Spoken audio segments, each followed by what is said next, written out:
everyone, and welcome back. When Photoshop CS4 was released many years back, Adobe unleashed a new technology to the masses, which has changed the way we edit our photos.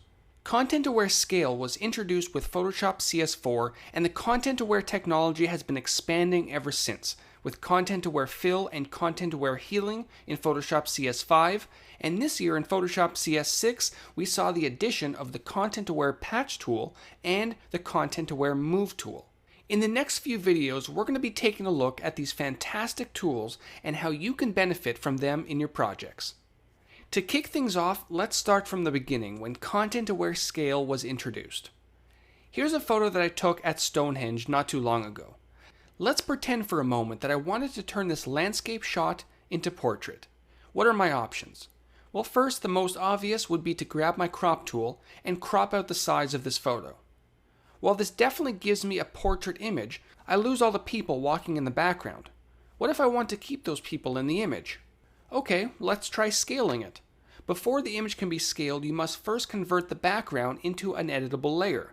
This can quickly be done by holding down your Option key on the Mac, Alt key on Windows, and double-clicking on the background layer. Now, entering free transform mode with the Command or Control T shortcut, I can now scale the image inwards. If I hold my Option or Alt key down, it will scale from the center.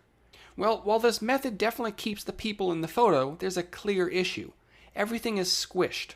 So now what? Well, let's look at content-aware scale and how it can help in these situations. Under the Edit menu, you're going to find content-aware scale. For the most part, it works identical to the transform tool you've already been using.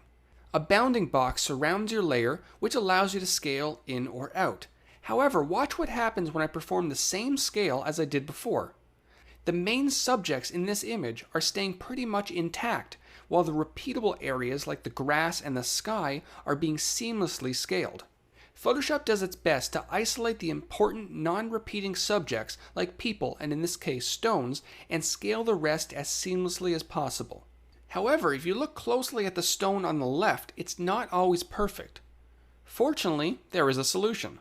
Over on the right side of the options bar, there's a Protect option. This essentially allows you to further isolate objects in your image when the scaling takes place. In order to protect an area of your photo, you must first create a selection, and then convert that selection into a channel. Let's look at how this is done. For a situation like this, your selection doesn't necessarily have to be 100% accurate. In fact, it may actually help if there's a border around your subject. So to make this simple, I'm going to grab my polygonal lasso tool and create a very basic selection around the stones in the center of the image. Again, making sure to leave a little bit of room around the outside. Once a selection is complete, it now needs to be converted into a channel. Usually the Channels panel is docked with your Layers panel, but if for some reason it isn't, you can always activate it under the Window menu at the top. When your Channels panel is visible, the second icon at the bottom will convert your selection into a channel. It may also be a good idea to name this channel. Double-clicking on the current label will allow you to do just that. Now that that's done, make sure that the RGB channel is active and deselect the current selection with your Command or Control D shortcut. Good, now we can proceed with content-aware scale, which again is hiding under the Edit menu.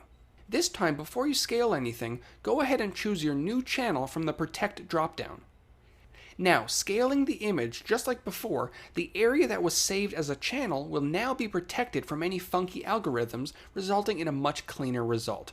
Let's look at one more quick example. Here's an image of a car. Assuming for whatever reason we wanted to stretch this car out to make it longer, the traditional transform tool definitely won't work too well.